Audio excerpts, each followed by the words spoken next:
Okay, so we're going to show you a quick set of exercises you can do for a warm-up right before swimming. So there's a couple things that swimmers tend to do real classically. One or two moves that are probably fine, and one or two moves you really want to stay away from. A few things before I get into that I think I would recommend to swimmers. I would do a quick dynamic warm-up before you do any kind of stretching.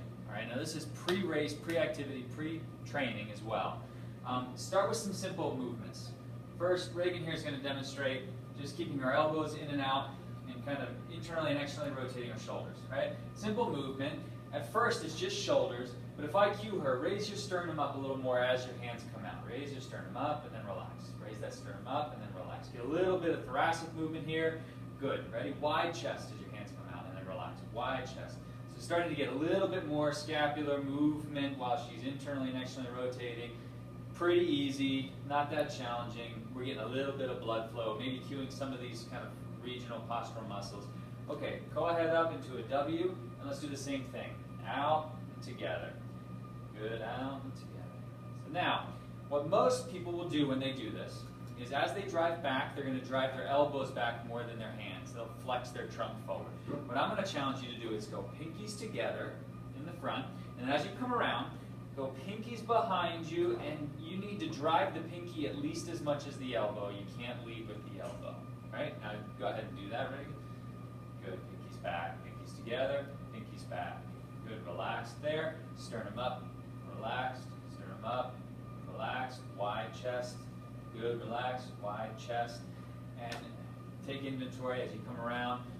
Pause and say, is my pinky back at least as far as my elbow? That's what you're driving for. If you do that, you'll feel that you're challenging this part of your body quite a bit, where your shoulder blade moves on your rib cage and the ability of your thoracic spine and your rib cage to move in a way that clears room for your shoulder blade. Third exercise, just kind of horizontal ABA deduction. Ready, go ahead and keep your head straight ahead. So look forward over that still hand in front of you. Perfect. Just like in swimming. Good trunk rotation, lots of rib movement, lots of shoulder blade on the rib cage movement, still stable head.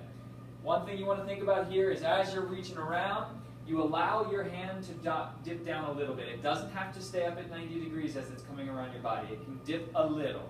Other thing, lead with your thumb here. Try to drive that shoulder blade down and around your rib cage. Get lots of movement through this region of your body. Do that again, one more time. Lead with the thumb. If the hand dips down a little bit, it's okay.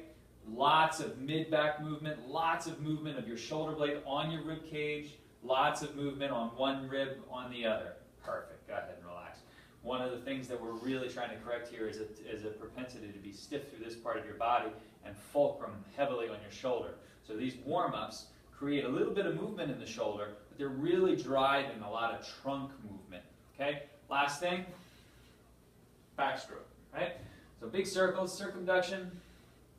Good. It starts palm forward. It ends kind of thumb back and palm forward again at the bottom of the swing. Get a lot of trunk rotation. Get those shoulder blades really moving on your rib cage. Try to keep your head as still and stable as possible. Right? So 5 to 10 of each of these in quick succession. I'll end with one quick don't do. We see this a ton from swimmers. We're all guilty of it. We love doing it, stretching the front of the shoulder out. Go ahead and internally rotate. You get your buddy to grab your shoulders, and then your buddy just yanks your shoulders up and back together, and you feel this strong stretch around the front of the shoulder.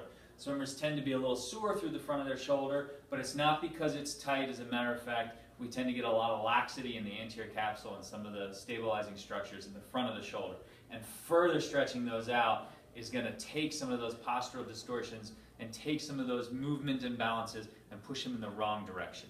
So, dynamic warm-up right before activity. There's plenty of other upper quarter regional mobility exercises that are good to do as far as maintenance and off days and that kind of thing. But if you're looking for a real quick routine to do right before getting in the water, I like this one.